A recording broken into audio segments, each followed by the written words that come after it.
Frontal berfungsi melindungi otak bagian depan. Lalu parietal berfungsi melindungi otak bagian atas samping. Temporal melindungi otak bagian samping bawah. Dan occipital melindungi otak bagian belakang. Tulang sphenoid berfungsi sebagai pelindung dasar tengkorak. Lalu ada tulang ethmoid yang berfungsi sebagai pembentukan rongga mata dan hidung. Lalu ada tulang nasal yang berfungsi sebagai melindungi hidung bagian dalam dari cedera. Zigomatik atau tulang pipi berfungsi untuk membentuk struktur atau tonjolan pipi, melindungi mata dan area di sekitarnya, serta sebagai tempat meletaknya otot-otot bagian wajah untuk bergerak, berbicara, dan mengunyah. Lalu ada maksila atau rahang atas berfungsi untuk melindungi gigi atas, lalu untuk membentuk bagian penting di kepala dan tengkorak, dan berperan penting dalam proses berbicara dan mengunyah.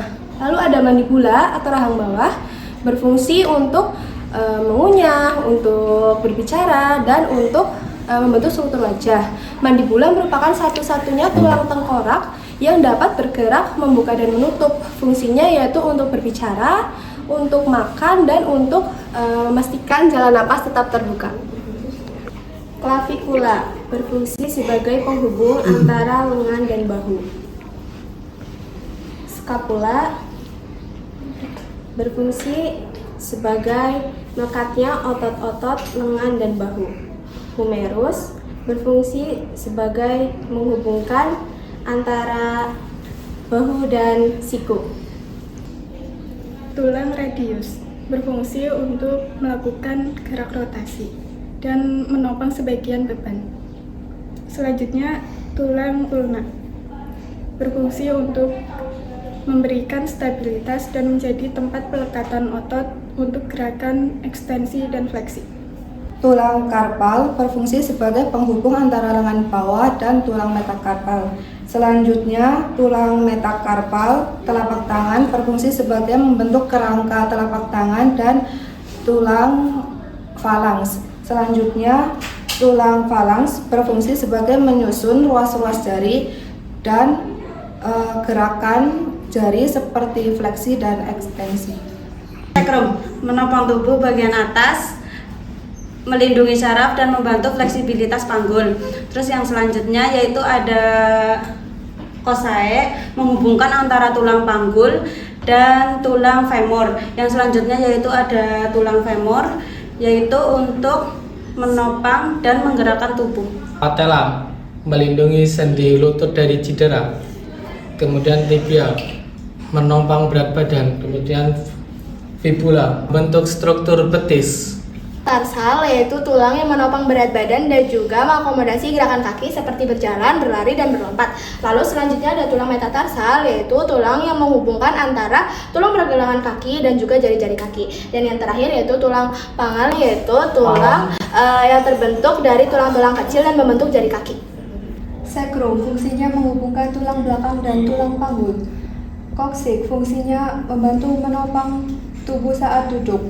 Ileum fungsinya melindungi rongga. Selanjutnya adalah costae vera, yaitu rusuk sejati 1-7 rusuk. Fungsinya itu untuk melindungi jantung dan paru-paru serta ikut aktif dalam pernapasan karena menempel langsung ke daerah bagian sternum. Selanjutnya adalah costae spurinae atau rusuk palsu bagian rusuk nomor 8 sampai nomor 12 yang berfungsi untuk memberi fleksibilitas pada dinding dada dan tetap membantu melindungi organ dada walaupun tidak menempel langsung ke bagian sternum. Yang selanjutnya adalah costae fluctuantes atau rusuk melayang nomor 11 sampai 12. Fungsinya untuk melindungi organ bagian bawah seperti ginjal dan memberi ruang gerak lebih besar untuk bagian tubuh. Di sini ada tulang manubrium yang berfungsi untuk menstabilkan sendi bahu dan juga tempat melekatnya clavicula atau tulang serangga dan tulang rusuk pertama. Selanjutnya di sini ada tulang corpus sternum yaitu fungsinya untuk tempat melekatnya tulang rawan usus sejati 2-7 memberikan perlindungan langsung pada jantung. Di sini ada